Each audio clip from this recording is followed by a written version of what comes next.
So the story takes place in 2007. It was and still is the only paranormal experience I have ever had. I was working at a TV station in a small town. I'm not going to say which one, but you may be able to figure it out with the details I provide. Don't really give a fuck if you want to try to figure it out. I worked as a master control operator on the late shift. The station I worked in was creepy as fuck for a couple reasons. Firstly, the building was old as hell.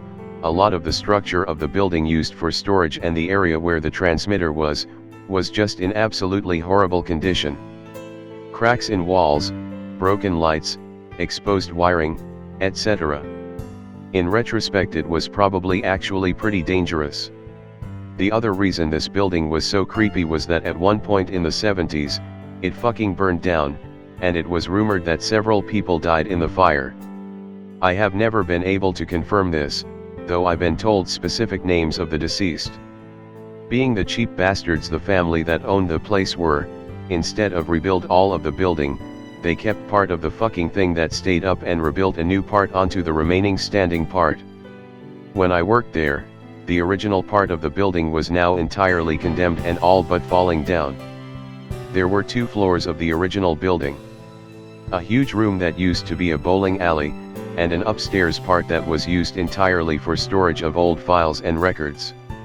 Now, I don't know exactly why there was a bowling alley as part of the old TV station, but I also know that they used to do a local wrestling show there as well. I guess TV stations just did weird shit in the 70s. Anyway, this condemned portion of the building was the creepiest part of it. The bowling alley was frozen in time. Covered in dust, everything still there. Fuck, I even found old scorecards in shoe cubbies when I went exploring in there on the nights and weekends. The bowling alley was completely cut off from power. It had no light except for sunlight through dusty windows and cracks in the wall. At night, a flashlight was the only light in that pitch black ass area. It was creepy. The only noises I heard in there were sounds of dripping water. It's worth mentioning that it was pretty much an unspoken rule that everyone understood that we weren't supposed to go in there. The only 2 doors to access it were behind the front desk and through a locked door in the copy room. I was like 18 at the time. I didn't give a fuck. I went back there when I was alone or when the skeleton crew was working. Sometimes me and some production and news people would go back there and explore. Like I said, this place was frozen in time. Upstairs, along with the files, we found boxes of old records. Like music records. Michael Jackson LPs and such, stuff that might have been worth some money. There were plenty of reasons to take people exploring over there. So, that's some history, onto the experience. I was working the sign-off shift one night as usual. The usual procedure was that at midnight, everyone except Master Control fucked off. Production, the remaining engineer, the news people all left around midnight. I was generally alone in the building until 2 to 3 a.m. until the station signed off. On this particular night, my buddy came up to the station to hang out with me. We'll call him Dan for convenience sake. I had people come chill up there pretty often. Friends liked checking out the station, and there wasn't shit to do but kill time. So it's about midnight and me and Dan are chilling watching whatever stupid shit was on air at the time, likely Bones or Family Feud or something gay. I start telling him about the bowling alley. I hype some shit up about how the people that died in the fire haunt that area and decide we can go ghost hunting. So I decide it's safe to let the automation just run for a while and we can leave the control room and go exploring.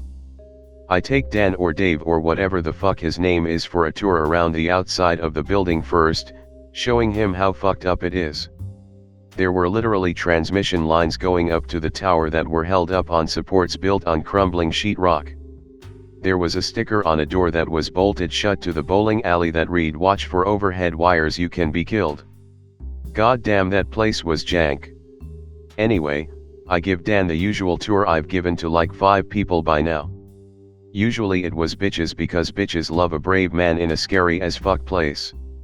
We go back there with flashlights and the walkie-talkies, and the whole time we're trying to contact spirits of the deceased with our walkie-talkies. Listening for voices, interference, etc. Didn't really get anything but some static, but it's a TV station, what did I expect? We were back there for probably all of a half an hour, and we went back to the control room to resume being lazy fucks. Some time goes by and a walkie-talkie that I had left on started making some pretty fucked up noises. Definitely sounded like a really deep and staticky voice. Didn't think much of it because once again, TV station. Lots of equipment, signals. Humored this and tried to talk to what or whoever it was. Push button and talk into mic asking if anyone is there. Keep hearing something, but indistinguishable. Now this set of walkie-talkies made that very generic bloop sound every time you pushed the button to talk. After a few minutes of trying to talk to what I thought was nothing, the walkie-talkie started making that bloop noise all on its own. What the fuck? Maybe the dude on the other end is trying to use Morse or something because we can't hear each other very well. Pick up mic and talk and say if you can hear me, beep once for yes. We grab the second walkie-talkie and tune it to the same channel and nothing is happening. Not only is this only happening to one walkie-talkie, but we cannot make the second walkie-talkie simulate that same bloop noise on the other. Pushing the button is literally the only way to get the thing to make that fucking noise. This was the first moment when I went into, okay, maybe something is actually happening here mode. Start asking things like, is anyone there, beep once, if you can hear me, beep once, if you're in the building, beep once. It would beep once every single time. Also, it would not beep if you didn't say anything. It literally only responded when prompted. It was not Dan fucking with me. He was right next to me in plain view, other walkie-talkie was off. Set walkie-talkie down on the table. No one is touching it. Say out loud, if anyone can hear me, beep once. Nope. Motherfucking JPG. Dan and I run out of the room. We search the newsroom, studio, hallways, bathrooms, transmitter rooms, offices, parking lot, everywhere for people. No one. I get up to the entry room where the front desk / bowling alley door was. Bowling alley door is wide open. I closed and locked that fucker. I always did. Every time. This is where I began to go into panic and events are a little less clear. Dan and I head back to the control room and shut all the doors so no one could hear inside the room. Walkie-talkie lays silently on the desk by the board. Ask again if it's in there. Ask if it can see me. Decide that maybe someone could still be tricking me and is listening in on me somehow. Decide to see if this thing can really see me. I stand in front of the board and face the monitor wall. If I'm facing the monitor wall, beep twice. No. Fucking way. This was the first time this thing had beeped twice.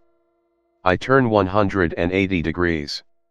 If I'm facing the monitor wall, beep twice, if I'm facing the racks, beep once.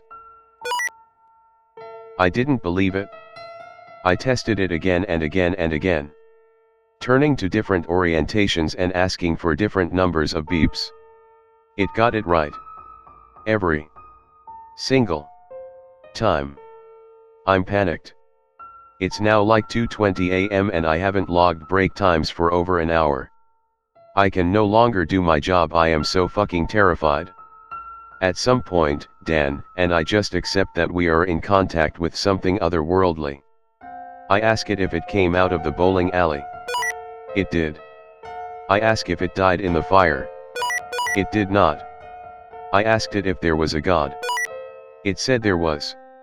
Now, last time I told this story, people said, "Herder, your story was good until you got to this part, confirmed for fake faggot." I don't really care, I'm not going to omit it cause it fucking happened. As I am shifting into this new and terrifying worldview based on the experience I'm having, I ask if there is a hell. Are you in hell? On a scale of 1 to 10 by number of beeps, how bad is hell?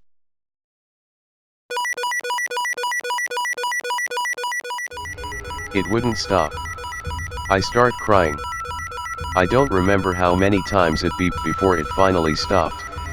I tried to calm down, and pretty much at this point ignore the walkie-talkie and stop asking questions and start replaying shit with Dan and trying to come up with explanations, and catch up with my work. It's getting close to sign-off time, so I start with my close-up shop procedures, etc. As I'm shutting some shit off and talking to Dan, this thing starts beeping in series of 3.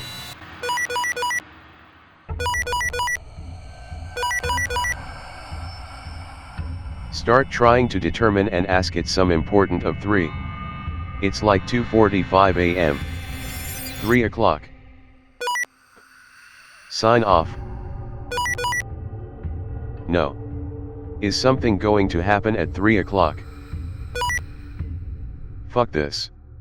There is no way I'm going to be in this building.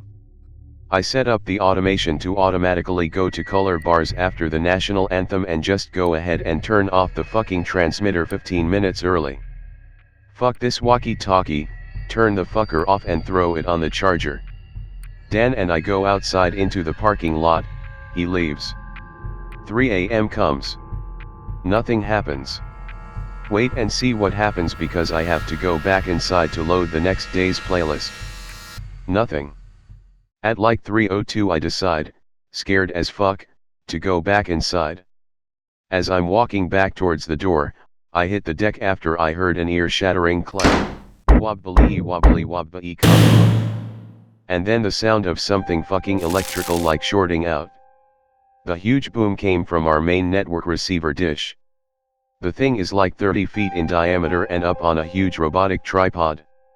The thing somehow slipped out of lock and literally fell with all its weight, collapsing to the bottom position, facing the ground. I call my boss, the chief engineer, immediately. Tells me he'll be there immediately. He lives right up the street, so he'll be there in like 2 minutes. Follow sound of the shorting out sound. Find that between the building the sheetrock wall, a fucking transmission line broke and is completely unrelated to the dish falling. That fucking sticker about overhead wires was not lying. Boss shows up. Tell him I was outside smoking when the thing fell. He proclaims, I have never seen anything like this before. We go in together to the sound of alarms related to the dish. I tell him about the transmission line, tell him the next day's guy will have to do the playlist because fuck you, I'm leaving. He literally does not give a fuck and has bigger fish to fry. I get in my truck and hit the road. I call my buddy William, who was always fucking up late as shit, to tell him about what happened. As I am going over the events with him, out of the earpiece of the phone, and I shit you not, it goes and will fucking heard it too.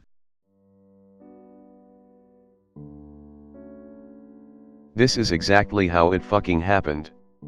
Sorry if some of you fuckers don't like it because it isn't nice and tidy and perfect like your made up skinwalker pastas, but this is how fucking shit went down. I still can't explain it to this day, and I never tell anyone because people fucking laugh. I come to tell X and some of you will still bitch about it.